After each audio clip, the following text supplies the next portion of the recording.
avait pour habitude de l'aider et de subvenir à ses besoins.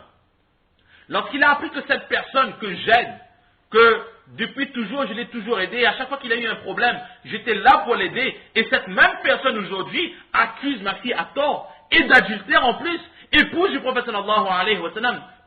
Alors, il a fait cette promesse qu'à partir d'aujourd'hui, jamais je ne l'aiderai plus. À ce moment, tout de suite, Allah subhanahu wa ta'ala, il a révélé dans le Coran un ayah qui dit que les gens, en ce sens, que les gens respectueux ne doivent pas faire ce genre de promesses, mais au contraire, les gens respectueux, Allah subhanahu wa ta'ala parlait d'Hazrat Abu Bakr Siddiq radiyallahu ta'ala et de sa promesse, que ce genre de personnes ne doivent pas tomber dans ce genre de pièces de shaitan, mais malgré le mal que les autres nous font, nous devons continuer d'aider ces nécessiteux et ces pauvres. Et avec cela, le Hazrat Abu Bakr Siddiq radiyallahu ta'ala, il a compris ce ayah, il a recommencé à aider cette personne. Donc vous voyez que même dans le Coran, et bien même dans certaines narrations, il est interdit de faire des promesses de ne pas faire de bonne action. Et là, ce bédouin, qu'est-ce qu'il fait? Il fait la promesse de ne pas faire de bonne action. La azidu ala hada. Je ne ferai rien en plus de cela. Cela veut dire que je fais qasam que je ne ferai ni une sunnat, ni nafil. Et le prophète sallallahu alayhi wa sallam l'a approuvé. Alors que dans d'autres endroits, il est interdit de faire ce genre de qasam. La réponse est simple.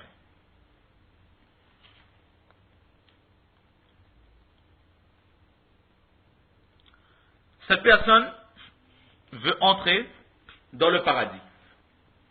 Maintenant que cette personne fasse des nafil, des sunnat ou pas, étant donné que cette personne est musulmane, elle entrera dans le paradis.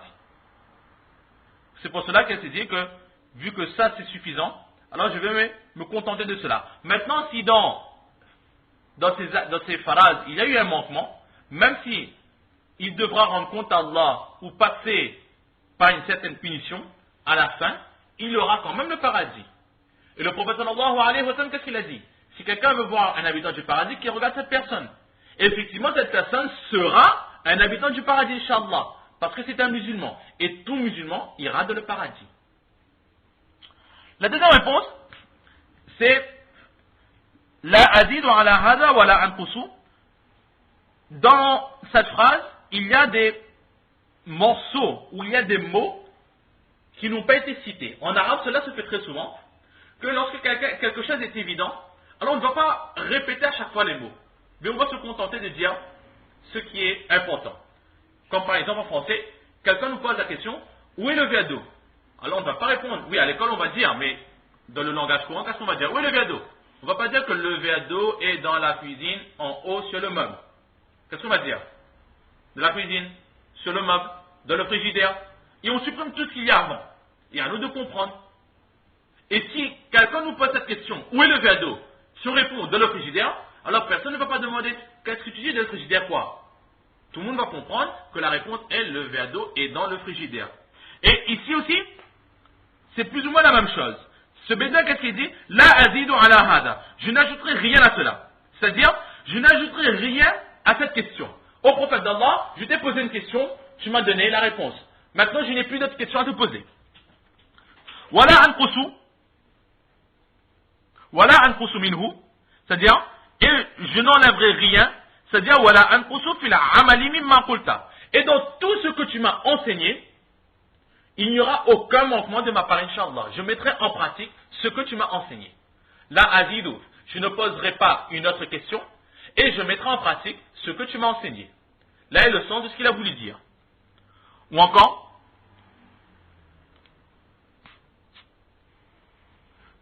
ce bédouin est venu poser des questions, certes, mais il n'est pas venu simplement de son plein gré.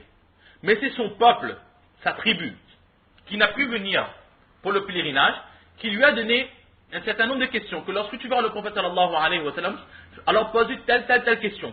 Exactement comme si une personne vient de l'extérieur, nous n'avons malheureusement pas l'occasion d'aller la rencontrer.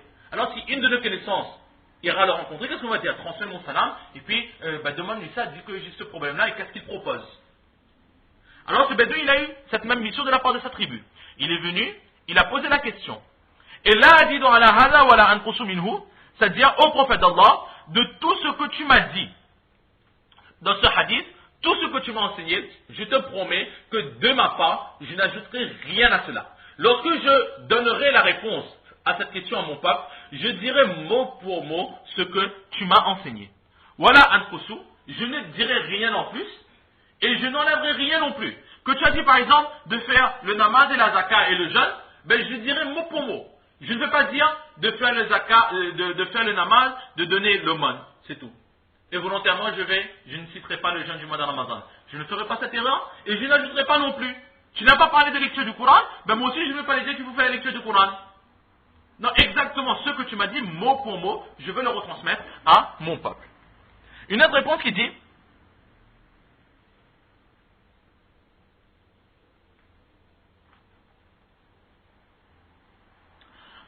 prophète d'Allah, dans ce que tu m'as enseigné, c'est-à-dire dans chaque action que tu as citée, dans les actions, je n'ajouterai rien. C'est-à-dire que tu m'as dit qu'il faut faire le namaz. Ben, dans le namaz, il y a par exemple 2 siddas. Alors moi aussi je ne ferai que 2 siddas. De ma part, même si je recherche Allah, je veux le Jannah, je ne me permettrai pas de faire 3 siddas d'un rakat. Ou bien il y a 5 namazs obligatoires, ben moi je ne vais pas rendre obligatoire sur moi 6 namazs. Voilà un koussou. Et dans tout ce qui a été rendu obligatoire, que ce soit les 5 namazs, le jeûne, l'aumône, etc., ben je m'efforcerai au maximum de le mettre en pratique. Je ne négligerai pas mes pratiques religieuses. Là, une autre signification de la hadid ou la hada, voilà un koussou. Une autre réponse qui est donnée, la hadid fi tahqiq, voilà un koussou fi tasdiq. Prophète d'Allah, sallallahu alayhi wa sallam, la question que j'ai posée, tu me l'as répondu de la meilleure des façons. Je ne ferai pas comme certains font, que dans la réponse, je vais poser cette question. Non, je me contente de cette réponse, je ne poserai aucune autre question. Voilà un koussou fi tasdiq, mais dans la croyance, je ne mettrai nullement en doute tes paroles. Tu m'as dit que cela est suffisant pour entrer dans le paradis, je te crois. Et je ne mets pas en doute tes paroles. La azidu ala hada, voilà un koussou minhu. Donc là, ce sont plusieurs interprétations de cette petite phrase, la azidu ala hada shay'a, voilà un koussou minhu. Donc ne pas se dire que ce bédouin a dit qu'il ne ferait pas les nafil et les sunnat. Au contraire, dans ces explications que nous voyons, que nous avons vues, nous voyons très clairement qu'il n'a nullement parlé de cela. Par contre, Shah Sab, rahmatullah alayhi, qui était Cheikh al-Hadith, Allama Shah Kashmiri, rahmatullah alayhi, il donne une réponse, il dit que la azidu ala hada wa la anfusu, même si une personne dit, oui, ben là on va, à chaque fois, on va interpréter des mots. Comment est-ce qu'on peut avoir la certitude que c'était vraiment cela qu'il a voulu dire? Alors, la Macha Kashmir, il dit de ne pas entrer dans les débats futiles. Et il donne une réponse. Il dit que tout simplement, ce bédouin, il a posé cette question avec sincérité. Et il a dit que je n'ajouterai rien à cela et je n'enlèverai rien. Effectivement, il a dit que je ne ferai ni les sunnat, ni les nawafil. Et je ferai exactement ce que tu m'as dit. Mais, cette phrase ne s'applique qu'à ce bédouin. C'est de la part d'Allah subhanahu wa ta'ala un cadeau pour lui. Allah lui a accordé cette faveur que si, jusqu'à sa mort, il met juste ce hadith en pratique, Allah lui promet le paradis. Comme dans le Coran, il dit ذَلِكَ مِنْ فَضْلِ اللَّهِ يُؤْتِيهِ مَنْ يَشَاءُ. Ça, c'est un cadeau, une faveur de la part d'Allah. Allah, il accorde ses faveurs, ses cadeaux à qui il veut. Donc, cette personne a eu l'autorisation de ne pas faire les sunnats et les nawafil, etc. C'est de la part d'Allah, mais ce cadeau ne s'applique qu'à lui et non pas à nous. Une réponse de Allama Shah Kashmiri, rahmatullah alayhi. Donc, il a été pour cette phrase, la azidu ala hada shay'a wa la anqusu minhu. Falamma walla. Lorsque ce bédouin se tourna pour rentrer, donc cette personne a quitté l'assemblée du prophète sallallahu alayhi wa sallam, le prophète d'Allah dit, man sarrahu an yanzura ila rajul min ahli al-jannah. Si quelqu'un parmi vous veut voir un habitant du paradis, alors, qu'il regarde vers celui-ci. C'est-à-dire qu'il regarde cet homme qui s'en va. Nous comprenons tous que le prophète sallallahu alayhi wa sallam a voulu dire que cette personne était un habitant du paradis. Le prophète sallallahu alayhi wa sallam connaît-il le cacher? Connaît-il l'invisible? Est-il au courant du futur? Comment est-ce que le prophète sallallahu alayhi wa sallam a pu prédire que cette personne irait au paradis? Le prophète sallallahu alayhi wa sallam n'est pas alimul ghayb. Il n'a pas la connaissance du caché. De temps en temps, lorsqu'il le faut, Allah dévoile, enlève certains voiles devant les yeux des prophètes. Ils peuvent voir certaines choses. Mais ils n'ont pas la connaissance du caché comme Allah subhanahu wa ta'ala il l'a. Le prophète sallallahu alayhi wa sallam, comment il peut affirmer que cette personne serait dans le paradis? Première réponse, Allah lui a dit par l'intermédiaire du wahi. Et Allah, il a connaissance de tout ce qui va se passer dans le futur, tout ce qui se passe dans le présent et tout ce qui s'est passé dans le passé. Donc Allah lui a donné cette décision que cette personne serait dans le paradis. Le prophète sallallahu alayhi wa sallam l'a répété à ses compagnons. La deuxième raison, c'est le prophète sallallahu alayhi wa sallam, en voyant la sincérité et l'amour qu'avait ce pauvre bédouin dans sa question, avec quel amour il était venu chercher cette question, il a fait ce si long voyage juste pour une question. Le prophète sallallahu alayhi wa sallam, il s'est dit qu'une personne avec une telle sincérité va mettre vraiment en pratique ce que je lui ai dit. Et du fait qu'il sera assidu de sa pratique, Allah très certainement lui donnera le paradis. Une troisième réponse, le prophète sallallahu alayhi wa sallam a dit que cette personne irait au paradis, mais il y a un morceau de phrase qui est sous-entendu. Inda wa ma'ala hada. Si cette personne met en pratique ce que je viens de l'enseigner, alors cette personne sera dans le paradis.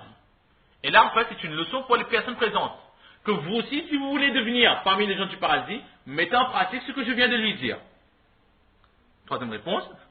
Et la quatrième réponse, c'est tout simplement que le prophète sallallahu alayhi wa sallam a dit justement, toutes les personnes qui veulent avoir l'entrée au paradis directement sans passer par les punitions d'Allah subhanahu wa ta'ala, qu'ils mettent en pratique ces questions. Qu'ils mettent en pratique cet enseignement que je viens de lui transmettre. Man sarrahu an yanzura ila rajulin min ahli al-jannah falyanzur ila hada. Donc, si quelqu'un veut voir un habitant du paradis, qu'il regarde cette personne, ou plutôt qu'il mette en pratique ce que je viens d'enseigner à cette personne. Donc, il a été l'explication de ce hadith qui a été rapporté par Hazrat Abu Hurayra radiyallahu ta'ala an, hadith cité muttafaqun alayh, qui se trouve dans le Bukhari Sharif et dans le Muslim Sharif. Donc aujourd'hui nous allons nous arrêter ici, qu'Allah subhanahu wa ta'ala nous donne le tawfiq de comprendre ces quelques paroles, surtout de mettre en pratique et de propager. Wa ma tawfiqi illa billah.